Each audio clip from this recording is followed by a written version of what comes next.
Dans cette vidéo, on va parler de l'expression « pleurer comme une madeleine ».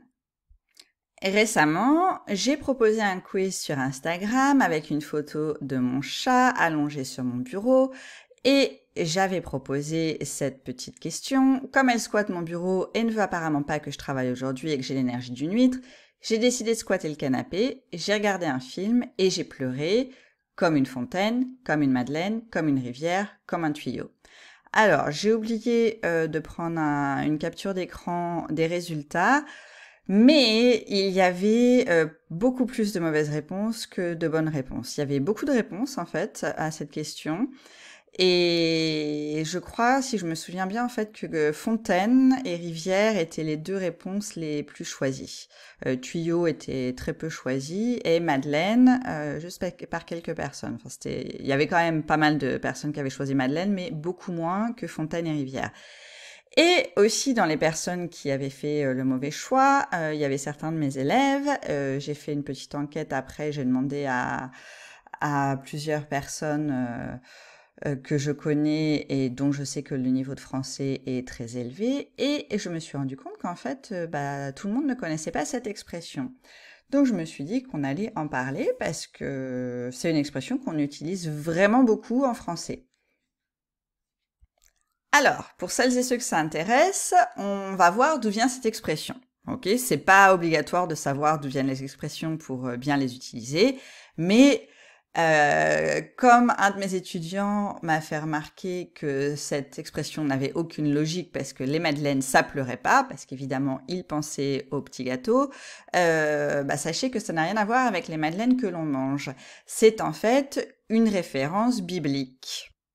Et moi, je vous dis ça comme si c'est quelque chose que j'avais toujours su, mais non, en fait, je sais pas quand j'ai appris ça, probablement quand j'étais adulte, mais quand j'étais enfant, j'avais aucune idée d'où venait cette expression, et quand j'entendais pleurer comme une madeleine, ça m'évoquait très fortement les gâteaux que j'adorais manger à l'époque.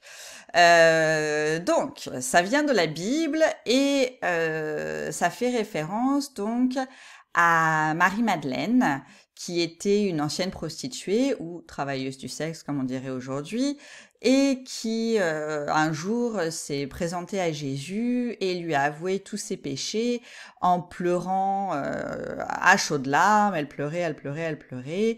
Et voilà, c'est de là que vient l'expression. Alors après, vous pouvez faire des recherches et trouver plus en détail, mais ça vient de la Bible, en fait, cette expression. Et j'ai aussi trouvé en ligne que c'était une expression qui avait été utilisée pour la première fois en littérature par Balzac dans la Comédie humaine.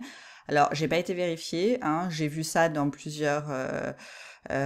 sur plusieurs sites, mais j'ai pas moi-même lu la Comédie humaine parce que ça m'endort. Donc, je ne sais pas aussi si cette expression est apparue dans d'autres livres, mais voilà. Donc, sachez que c'est une expression qui vient de la Bible, mais que probablement une grande partie des Français et des Françaises ne savent même pas d'où ça vient. Ok, c'est juste une expression qu'on entend dès l'enfance en fait. Oh, arrête de pleurer comme une madeleine. Oh, regarde, elle pleure comme une madeleine. Il pleure comme une madeleine, etc., etc. Donc c'est une expression qu'on entend très souvent et donc on la comprend, mais on se pose pas forcément la question de savoir d'où elle vient. Et si ça vous intéresse, si vous aimez les expressions, sachez qu'on peut aussi dire pleurer comme un veau, pleurer comme un bébé, pleurer toutes les larmes de son corps, pleurer à chaudes larmes, et il y en a probablement d'autres, c'est juste les 4 premières qui me sont venues très facilement. Mais voilà, quand on pleure très fort, quand on pleure sincèrement, quand on pleure avec beaucoup de larmes, donc on peut utiliser toutes ces expressions. Ok ? Donc voilà, si vous ne connaissiez pas l'expression pleurer comme une madeleine, maintenant vous la connaissez et vous ne serez plus surpris ou surprise de l'entendre.